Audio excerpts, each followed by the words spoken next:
Historia de la filosofía, por Nicolás Abagnano, volumen 2, 101, parte quinta. La filosofía moderna de los siglos XVII y XVIII. Capítulo 5. Spinoza, 432. Esclavitud y libertad del hombre. Esta posición inspira el tratamiento de las pasiones humanas en las últimas partes de la Ética. Al empezar, Spinoza declara que considera las pasiones no como cosas que estén fuera de la naturaleza, sino como cosas naturales y sometidas a las leyes comunes de la naturaleza. Spinoza está convencido de que la naturaleza es siempre la misma, de que sus leyes valen en todos los órdenes y también en el hombre, de que, por tanto, no es posible comprender nada del hombre y de sus pasiones si no es a base de estas leyes. Es necesario tratar de modo geométrico las acciones y deseos de los hombres precisamente como si se tratase de líneas, planos y cuerpos. Sobre esta base, Spinoza construye su geometría de las pasiones, que es al mismo tiempo el análisis de la esclavitud y de la libertad humanas, ya que considera el poder de las pasiones sobre el hombre, el poder del hombre sobre las pasiones. Tal análisis se funda en unos pocos principios que no son propios del hombre, sino que pertenecen a cualquier ser en general. El principio fundamental es que cada cosa tiende a preservar en su propio ser y que este esfuerzo de autoconservación constituye la esencia actual de la cosa misma. Cuando este esfuerzo se refiere a la mente sola, se llama voluntad. Cuando se refiere a la vez a la mente y al cuerpo, se llama apetito. El apetito es la esencia misma del hombre, de cuya naturaleza se derivan necesariamente todas aquellas acciones que sirven para su conservación y que por esto están determinadas necesariamente por el mismo apetito. Cuando el apetito tiene conciencia de sí, se llama deseo. De esto se deriva, según Spinoza, que el hombre no se propone, quiere, desea y ansía una cosa porque la cree buena, sino al contrario, considera una cosa buena porque se la propone, la quiere, la desea y la ansía. De este impulso del hombre, impulso que no tiene más fin que la conservación del propio ser, nacen las pasiones fundamentales. Por pasiones se entiende, según Spinoza, la pasividad de la mente, pasividad que consiste en la inadecuación y confusión de las ideas. La mente padece cuando posee ideas inadecuadas y confusas, obra cuando posee ideas adecuadas.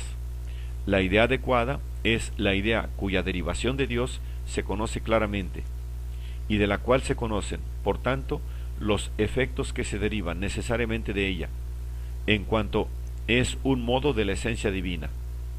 Quien tiene una idea adecuada, pues, obra necesariamente algo. Supuesto esto, las pasiones fundamentales son la alegría y la tristeza. La alegría es la pasión que va unida a la conservación y al perfeccionamiento del propio ser. La tristeza es la pasión que va unida a una disminución del mismo.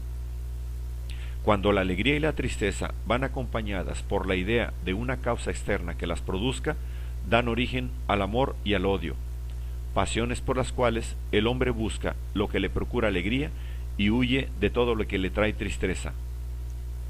De estas pasiones fundamentales se originan todas las otras, las cuales, de hecho, Spinoza deduce geométricamente sin establecer entre ellas ninguna distinción moral.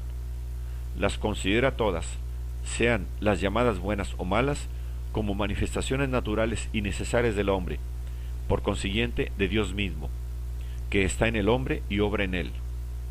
En esta noción de las pasiones se funda su análisis de la esclavitud humana. Spinoza afirma a este propósito la relatividad y la insignificancia de las valoraciones humanas. La naturaleza no tiene ningún fin, sino que obra solamente por necesidad intrínseca. Los conceptos de perfección o imperfección no tienen significado para ella. Son conceptos humanos que el hombre se construye comparando entre sí cosas del mismo género y de la misma especie. Lo mismo vale para los conceptos del bien y del mal. Una misma cosa puede ser buena o mala, o también indiferente. La música, por ejemplo, es buena para el melancólico, mala para el que lleva luto, ni buena ni mala para el sordo. Siendo esto así, con las palabras perfección o imperfección, no se puede indicar otra cosa que la realidad y la irrealidad. Se puede decir que una cosa adquiere una perfección mayor solamente en el sentido de que aumenta la potencia de obrar que está implícita en su esencia. Para el hombre, por ejemplo, la perfección consistirá en pasar del conocimiento inadecuado y confuso, por el cual es pasivo, al conocimiento adecuado, por el cual se hace libre y activo. Este punto de vista hace del bien y del mal valores que son tales únicamente en relación con la naturaleza propia del hombre, esto es, con el impulso o deseo fundamental que lo constituye. Y puesto que este impulso está dirigido a la propia observación, el bien será aquello que ayuda a tal conservación, el mal lo que la perjudica. De este modo, el bien se identifica con lo útil, y la búsqueda de lo útil se convierte en la norma fundamental de la razón. La razón, dice Spinoza, nada exige contra la naturaleza, pero ella misma exige que cada uno se ame a sí mismo y busque un propio provecho que verdaderamente sea tal, y desee todo lo que realmente conduce al hombre a una mayor perfección, y de un modo absoluto que cada uno se esfuerce, en cuanto está a su alcance, por conservar el propio ser. La virtud no es, pues, algo distinto de la naturaleza y mucho menos opuesto a ella. Es la misma tendencia natural a la autoconservación.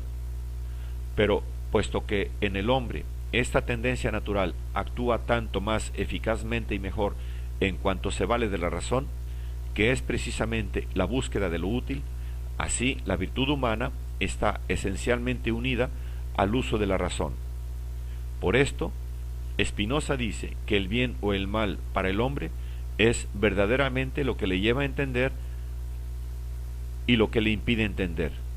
Y puesto que el objeto más elevado que el hombre puede entender es Dios, el sumo bien de la mente humana es el conocimiento de Dios. Seguir la razón significa para el hombre ser activo, esto es, tener ideas adecuadas.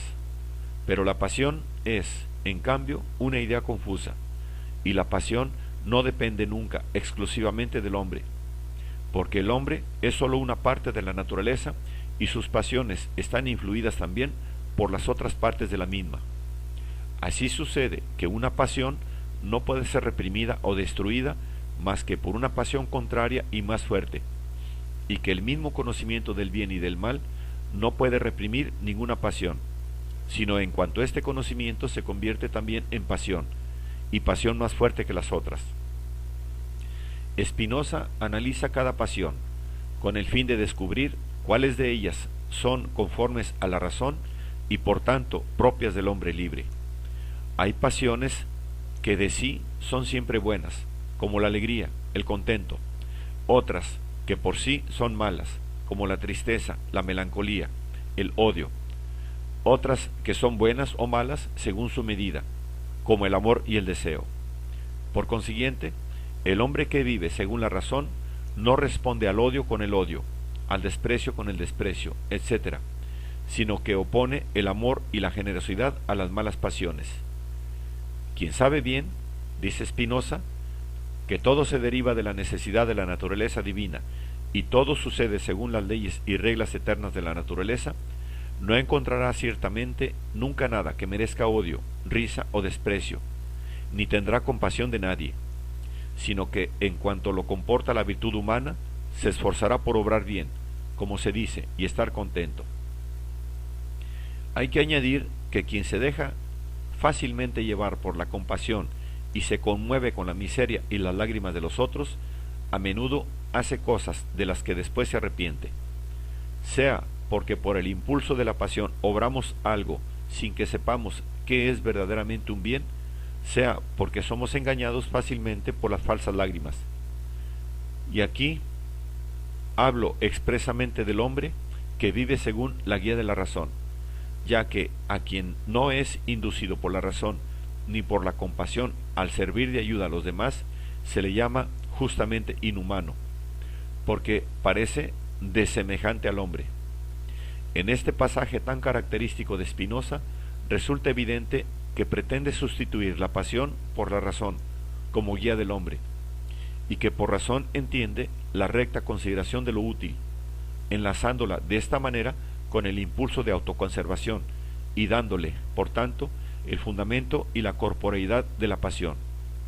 Por esto, condena aquellas pasiones que no se dejan transformar en pasiones de la razón, a saber, la compasión, como se ha visto, y luego la humildad, el arrepentimiento, la soberbia y la abyección, y en fin, el temor, y en particular el temor de la muerte. A este propósito, Spinoza afirma que el hombre libre en ninguna cosa piensa menos que en la muerte, y su sabiduría está en la meditación, no de la muerte, sino de la vida. El pensamiento de la muerte le parece a Spinoza temor a la muerte, y por tanto ajeno a quien desea obrar, vivir y conservar el propio ser como fundamento de la búsqueda de la propia utilidad. También en la consideración de la esclavitud humana, Spinoza es optimista. El mal es una idea inadecuada, porque es la misma tristeza que corresponde a la pasividad y a la imperfección del hombre. De aquí se sigue que la muerte humana no tendría noción del mal si tuviese solamente ideas adecuadas, y que no habría distinción entre el bien y el mal si el hombre naciera y permaneciera libre, ya que quien es libre tiene solamente ideas adecuadas. Spinoza advierte enseguida que la hipótesis no es verdadera, pero el haberla formulado revela su íntima convicción de que el estado de esclavitud del hombre, que es al mismo tiempo el de caída o decadencia en el error, es provisional y que se ha de vencer y superar. En efecto, esta victoria la celebra en la parte 5 de la Ética.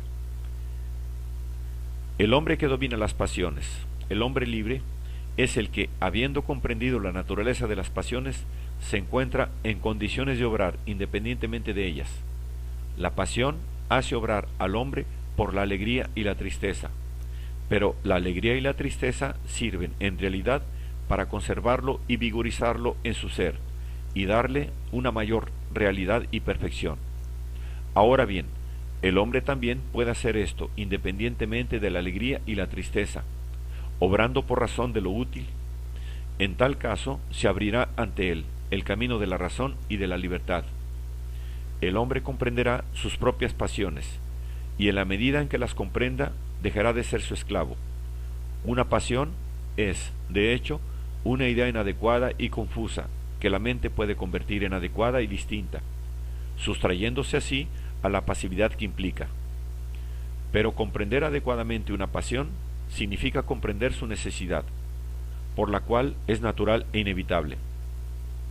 El reconocimiento de esta necesidad es la primera condición en el dominio humano sobre las pasiones. Nos dolemos menos de un bien perdido cuando se sabe que la pérdida es inevitable. No se compadece al niño que no sabe hablar ni razonar por su edad, porque se sabe que esta condición es inevitable y natural. Y así, todas las pasiones disminuyen su poder sobre el hombre a medida que el hombre descubre su necesidad natural. Y puesto que es la razón, con su tercera clase de conocimiento, la que nos hace descubrir esta necesidad, a la razón del hombre nos debemos confiar para alcanzar la libertad de las pasiones. La tercera clase de conocimiento hace descubrir, en efecto, todas las cosas, en particular, como manifestaciones necesarias de la esencia divina. Pero la contemplación de esta necesidad es la contemplación del mismo Dios. La libertad humana, en cuanto se funda en el conocimiento de la necesidad natural de las pasiones y en general de todo lo que existe, se funda en el conocimiento de Dios. Spinoza llama amor intelectual de Dios a la alegría que nace del conocimiento de aquel orden necesario que es la misma sustancia de Dios. El amor intelectual de Dios es eterno y es una parte del amor infinito con que Dios se ama a sí mismo. Este amor es la misma felicidad humana y el punto más alto al cual la libertad humana puede llegar. El concepto de amor intelectual revela claramente el último pensamiento de Spinoza, por lo que se refiere a Dios y al conocimiento adecuado del hombre, conocimiento de la tercera clase. Dios es el orden geométrico necesario del universo. El conocimiento de cada cosa en particular como elemento o manifestación necesaria de este orden es, por tanto, contemplación de Dios y amor intelectual hacia Él. El ideal geométrico de Spinoza toma la terminología del misticismo neoplatónico, pero no pierde nada de su rigor metafísico. Al hablar de ciencia intuitiva, Spinoza sólo ha querido indicar la visión matemática que descubre inmediatamente la conexión necesaria entre dos proposiciones. De la misma manera que el misticismo de Giordano Bruno era en realidad un naturalismo, ya que su término no era la unidad trascendente, sino el principio inmanente de la naturaleza, el misticismo de Spinoza es, en realidad, una metafísica de carácter geométrico, por la cual el fin de la unión mística no es otro que la estructura matemática del universo, en la cual ha sido reconocida la sustancia última de las cosas.